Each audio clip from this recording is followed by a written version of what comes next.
All right, everyone see that? Okay, and I can be your advancer if you would like.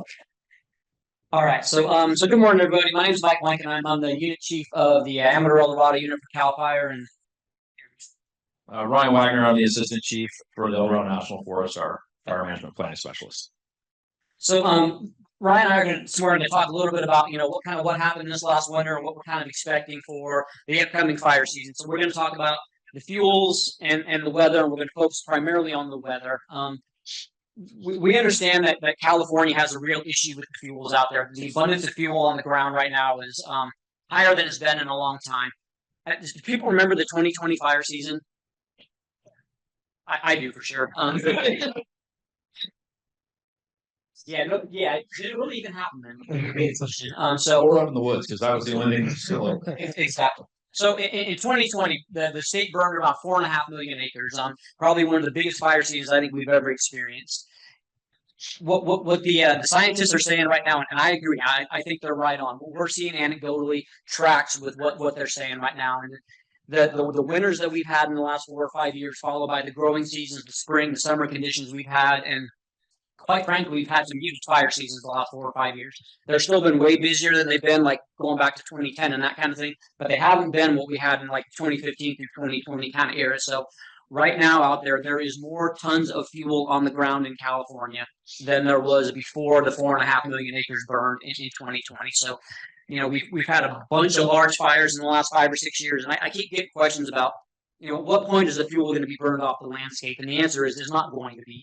It regenerates faster than we're able to, then wildfire is able to burn it off, and then we're able to clear it. So there's real challenges with the fuel out there, and that's the whole reason for the existence of this group and all those kind of things. So what we're going to kind of primarily talk about today is the water, the rainfall, the snow content, and some of those kind of things. We all understand the fuel problem out there, and my opinion is that the fuel is there, and it's not a problem here until it gets dry. And then when it gets dry, it becomes a catastrophe for the state of California. Again, the water is kind of what drives the fire season. So that's primarily what we're gonna talk about today. So and despite what Ken said, I think we are gonna have a fire season. Yeah, so you want to go next slide? Gotcha. So it's not advancing on the. Oh, gotcha. Okay, I can see it up there. So let's get an answer right here. Hey, Ken, you lost that screen though. All right. Hang on.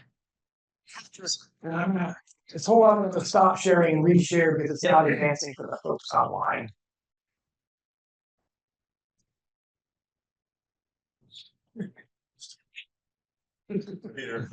We'll stick you on here. Okay, so last winter, the water year, October till about now from last year. So it was predicted as the La Nina forecast, and that's pretty much what we saw out of it. So cooler across the western U.S. with normal to above normal precipitation for the northern portions and below normal for the southern portions. And we're going to talk about that dividing line a little bit today.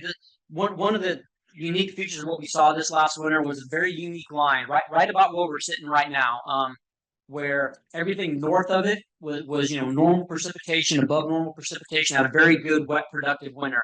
Everything south of where we're at right now, as we'll see in the next few slides, had no moisture this winter at all. And the southern half of the state is re-entering those drought conditions that they were in the 2016, 2017 years. And we'll see that here in a couple minutes.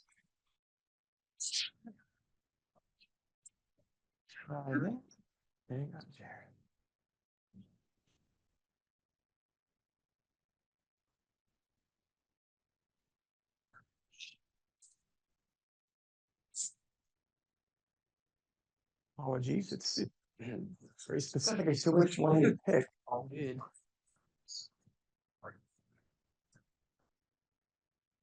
There we go.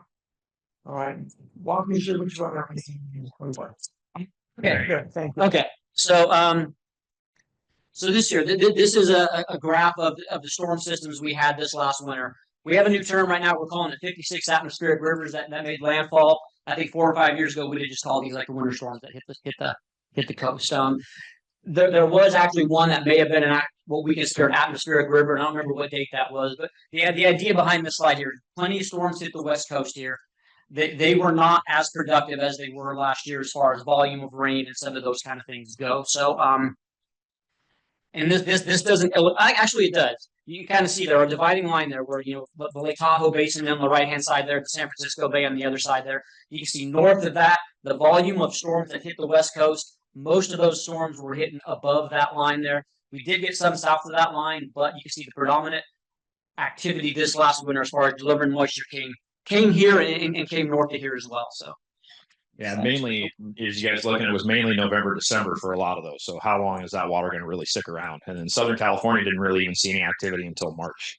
Yeah, which we saw with the January fire season down there in South Ops. Yeah, no, exactly. So, and this is just another illustration, kind of showing that. So, on the left hand side here is the water content of the storms we had this year. So again, you can kind of see the graph there in the northern part of the state in the blue, green, purple areas. The northern part of the state got above normal precipitation over the wintertime.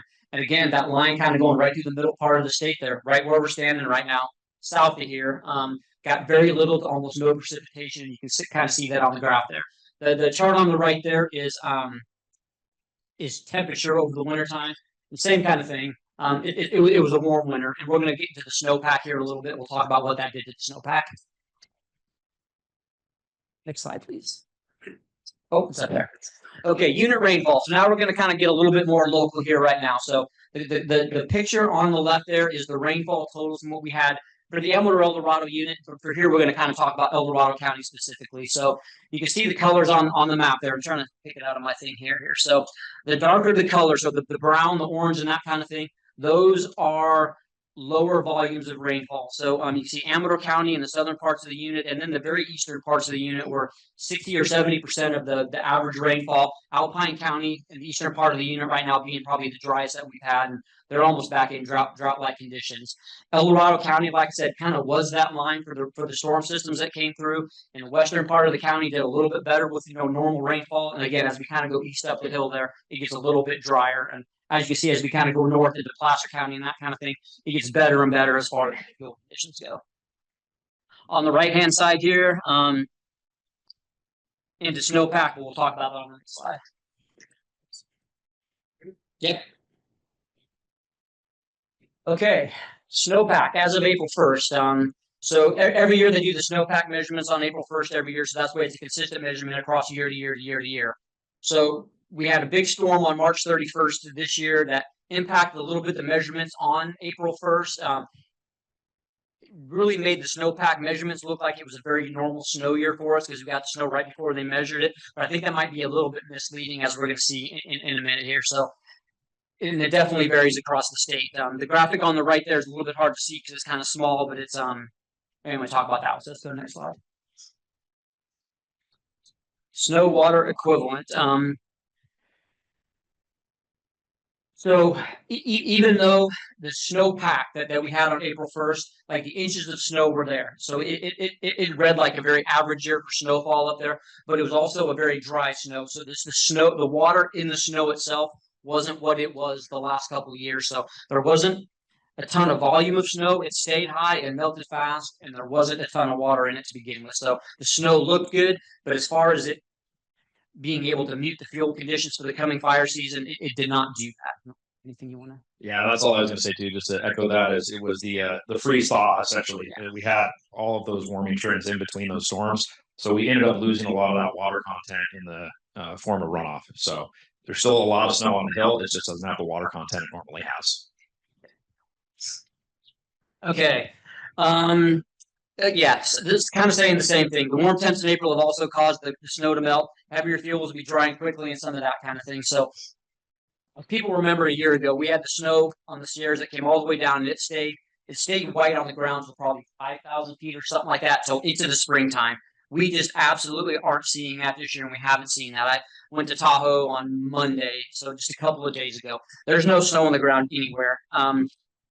On the north-facing slopes and some of the places like along the highway where it's permanently shady, there's some snow patches on the ground there. But the rest of it, anything that's exposed to wind or sun, is completely dry and dusty already. So those fuels up there that actually were not available to burn last year are going to be readily available to burn this year, and probably fairly early on, maybe July or something like that this year. So. Yeah, that's what I was going to say. Is our higher elevation above 6,000 feet, where we're seeing the same exposure that Mike was talking about on those slopes. So the heavy fuels that are typically not available till August, September as the snow starts to melt, we're probably going to start seeing those, mid-June or early July. So as far as fire season at the higher elevation, we're looking at probably 6 weeks ahead of our normal schedule. Yeah. And this is exactly what Ryan was talking about. We did get snow, we did get those things early on there, but it melted as it came. Couple that with the fact that we had a couple of really good years the last couple of years as far as filling up the reservoirs. The reservoirs are in really good shape this year. And we can see that by the graph here. We're going to have full Folsom Lake. Those are going to be full because the snow is not sitting on the ground up in the mountains covering the fuels up. It's sitting in the reservoirs right now. So it's good for the water. It's good for the reservoirs. It wasn't good for the fire protection in the higher elevations. Yeah, this is so Region 3 is what Forest Service affectionately calls Arizona, New Mexico for the federal response. So as you can see down there in the southwestern part of the country, we're already experiencing very dry drought conditions, and we've already activated several crews nationally and are sending folks to help with fires down there in the southwest. What that means to us is that we're already going to start experiencing some resource stuff that's going to be moving around the country. So. Yeah, spot on. The reason we include this in the presentation here, he just said it, that nothing we do here locally, we don't do it alone. We rely on resources from the region, from out of state, from all those kind of things. And as the regions around us get busier and busier with their activity, the available resources we have to bring here gets less and less. So we do rely heavily on the southern part of our state, some of the other Forest Service national regions to get resources into California. But as they get busier and busier with their stuff down there, those resources become unavailable for us. So it's just something that we got to pay attention to, that it is a global community and we got to pay attention to what's going on regionally around us. The drought monitor. So last year, the one on the left there, like I said, we had a couple of really good winters in a row. And last year, the state didn't experience any drought at all. We were where we needed to be across the state. Fast forward 365 days to the graphic on the right. We're not quite where we were, in 2017 and those kind of years there. But in the southern part of the state, we're getting into that exceptionally dry drought conditions again. And we just said it, we saw that in January, what we had down there in January. Nothing is going to absorb any moisture down the southern part of the state. So it is going to be just as dry throughout the rest of this year as it was in January. So those wind events that we're going to see down there are going to cause fires. Yeah, and this just reinforces that line that Chief Lieutenant was talking about. Yep. You can kind of see the drought. Everything's lining up with pretty much that Bay Area, Sacramento Highway 50. Yep. All right. So now, the crystal ball. What does all this mean for the upcoming fire season? How is that going to impact us here locally? So, we'll see. That's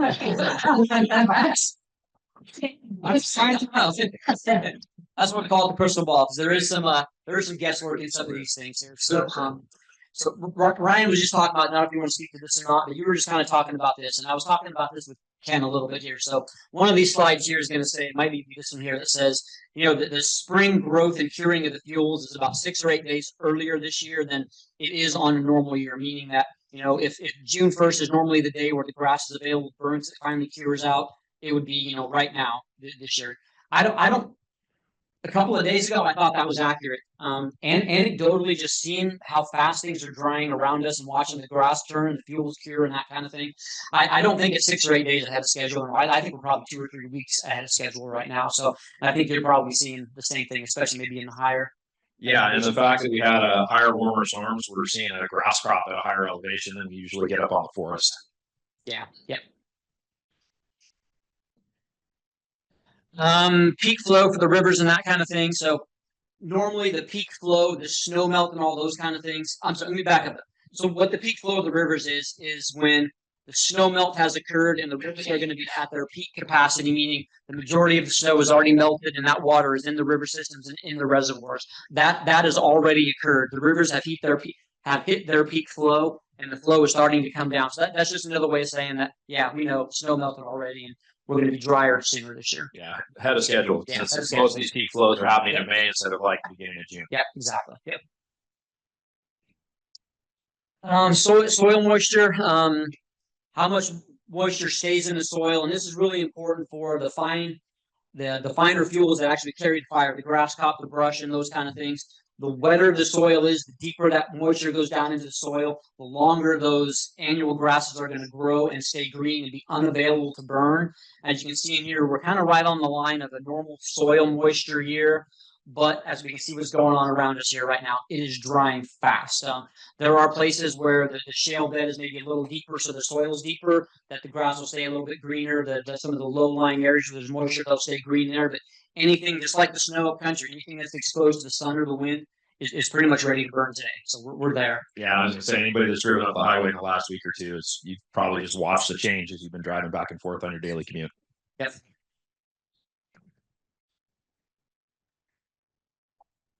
This is a Sac County map. We did this presentation in Sacramento County a couple of days ago. So this is really kind of looking at Sacramento County and just kind of showing the grass crop down there. The lighter the color, the more available that grass is to burn. This graphic is like 7 days old now or something like that. So that yellow is a lot more prevalent than the blue is right now. Sacramento County is ready to burn. They've had some fires in their own jurisdiction that have been 70 or 80 acres already. So they're starting to get the grass fires right now. So those things are going to start coming up the hill here fairly soon. And so kind of getting into the outlook here and the fuel moistures. I'm having a hard time seeing this on the screen here. I don't know if it gets bigger or not, but so can't see the numbers on there. But anyway, the fuel moistures, the live fuel moistures, the couple of things that drive the fire spread in the early part of the fire season. The grass crop is by far the first thing. When the grass crop cures, that's what carries the fire. That's what allows it to spread. For the next couple of weeks, when that grass fires, when they hit the live fuels, the chamise that's still growing, the manzanita that's still growing, and those kind of things, for a couple more weeks, the brush is going to slow the fire down because it has a lot of moisture in it still, and it's not going to carry the fire through the brush. We've already hit the peak growing cycle for the brush, just like everything else here, and those fuel moistures are starting to come down. They're probably in the 150% range right now, which is unavailable to burn. When they start getting down into the 90 percentile, they start becoming available to burn. When they get to 75 or 70%, they burn like the dead grass and they become the driver of the fire. So again, the theme today is that's going to start happening earlier this year than it has in a couple years past. It's not ready yet. You can kind of see it as you drive around out there. The brush has flowers on it. The leaves are really green and those kind of things. That's going to start changing rapidly. The leaves are going to start dying. The flowers are going to come off, and that brush is going to be ready to go here mid-June, end of June at the latest. Yeah, something like that. So, wow. Yeah. All right, the North Ops outlook for what you guys are seeing here. So for early May, you can see it's kind of a normal year, and then June. So pretty much the saving grace for North Ops was the coastal range. So the coast caught all the water coming over the hill. So we're not really going to see them having any sort of elevated fire, but you can kind of see the backside of that coastal range into the Central Valley in May, June, and then once we hit July through August, we're looking at most of the northern interior part of the state being in an elevated fire. The only thing I'm say about this is got to remember for us too that kind of top left graphic looks great. Normal for California is an active fire season. Normal for us is dry with fires burning. So just because there's not the big red on the map doesn't mean it's going to be a muted fire season. Normal for us is a real fire season. So what this is saying is we're going to have a above average fire season. We can anticipate going to a bunch of fires this year. So same kind of thing for the southern part of the state. A little bit more pronounced because of what they did not get for moisture this year. You know, starting early on here, a quote unquote normal fire season, and as we progress through the summer months, the above normal chances get higher and higher depending on where you're at in the southern part of the state.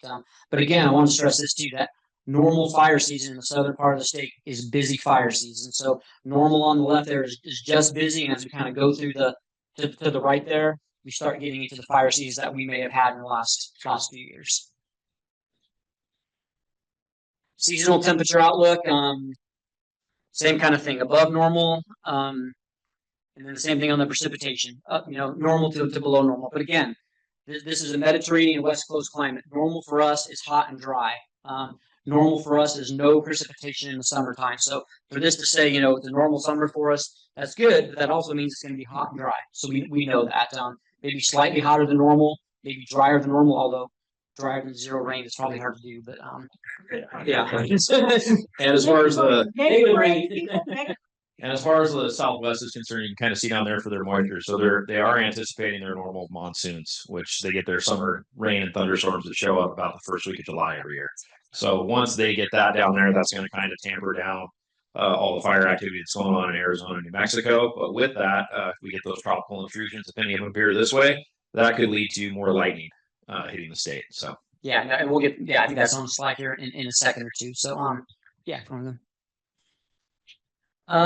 Moving into an ENSO neutral forecast. So, everything we're talking about right now with all the models and those kind of things moving forward are just that. They're models about predicting what's coming up here. So they're not 100% accurate, and there's error in it and some of those kind of things. So one of the things that they predicted last year that they were spot on with, and they're predicting the same thing this year. And this is I don't want to see this, but it's going to be there.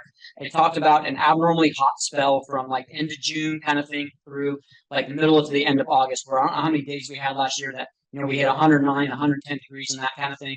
They're talking about that same kind of phenomenon coming this year. So we are really preparing for hot, dry summer coming up. So we'll see. You find what ENSO is? Maybe. ENSO neutral is so you got a La Nina and El Nino. This is right in between. So we're not really experiencing one or the other. That's what they mean by neutral forecast. Is we're not really experiencing a La Nina or an El Nino. The eighth band that put this presentation together said I was supposed to call that a Lonata year, and that was just that. I like that. I'll use it. Yeah. Makes sense to somebody. Okay, the lightning piece of it, and this is a big unknown for us, and this is one of those things that we just don't know and are not going to know until it happens. We can start really kind of seeing these things develop, maybe a week out, 10 days out, or something along those lines. But this is hard for us to predict and hard for us to prepare for. This is what 2020 brought us, and it's that monsoon season in the Four Corners down there in Arizona, New Mexico, and some of those kind of places. As those storm systems develop there and start tracking north and west, they start coming into Region 5, which is California and those kind of things. And depending on their intensity, they drop their moisture in the Four Corners, they drop their moisture in Arizona and those kind of places. And as they track north, they keep the energy, but they lose the moisture. That's what happened in 2020. It brought that right through the middle of the state of California. We had lightning from Tulare all the way to Mendocino County, and it had no moisture with it. How they predict these things, I don't know. They have their modeling and all those kind of things. So again, it's an above average chance of those lightning chances being here this year. Whatever's in their model, they're saying that. They're saying this could be a year where those monsoonal storm systems do track through California and bring those lightning events. Again, whether it happens or not, who knows? We're ready for it. That's one of the things we're not going to know until they start developing. Yeah, as far as so far in the springtime, we have been tracking monthly above average for lightning strikes, about 1,000 over our annual for each month. I think in the month of April there was like 3,000 lightning strikes in North Ops. All had rain though, so they weren't necessarily fire starters. So just be depending on what moisture comes with it or not. Yep. Okay, some of the final thoughts for this morning. Continued warm spring into the summertime with periods of very hot, very warm to hot temperatures in June and July. I think we're going to see that 100%. They're doubling down on their forecast for that part of it. The transition from a La Nina event to an ENSO neutral will make forecasting beyond August challenging until we get further into the springtime, and that's a given for these things. That the further out we go, the harder it is to kind of predict what's coming. The closer we get to the events, the easier it is to go. So, but they're already saying there's going to be some events in their modeling that's going to make this hard for the National Weather Service to predict accurately for the next couple of months. So we'll see what turns out. Indications are strong that summer 25 could feature near to above North America the lightning set we just talked about. There's been a lot of fuel buildup over California in the last couple of years, especially in the grass, and we just kind of talked about that. There is a ton of fuel on the landscape right now. The brush, the timber, the grass, all those kind of things. And talk about the grass crop and the grass fuel model a little bit as we kind of wrap this up here right now. What drives the fires in California? They start in the grass crop to find dead fuels. The grass carries them into the brush and the heavier fuels, and that's what gets the fires going. The grass crop is kind of like the gateway drug to the bigger fires. You got to have the grass crop to have the other fires going there. So we have an abnormal grass crop this year. It's heavy, it's thick this year from the wintertime, from the temperatures we've had this year. And the grass in the last couple of years that's also present that hasn't burned is still there. So anecdotally, I live over in Jackson and Amarillo County there. The grass at my house right now is shoulder high on me right now. And it is thick because it hasn't burned in my house. But it's 2 or 3 years of grass crop there. You can't even walk through it right now. So the fuel loading, the temperature that's going to come off of that with the flame links and those kind of things, it's going to be hard to control some of those grass fires. And as we get into the next 5 or 6 weeks here, that temperature that comes out of the fuel and the grass fires that is going to transition to the brush and the timber. We're gearing up for a challenging fire season as we get into the next couple of months. I'll leave it at that. So. Yeah, No, absolutely. That's Yeah. good one to end on. Yeah. So Gateway drug. I always called it kindling, but gateway drug. it's the marijuana fire station. Okay, so that is the presentation. So questions, comments, discussion.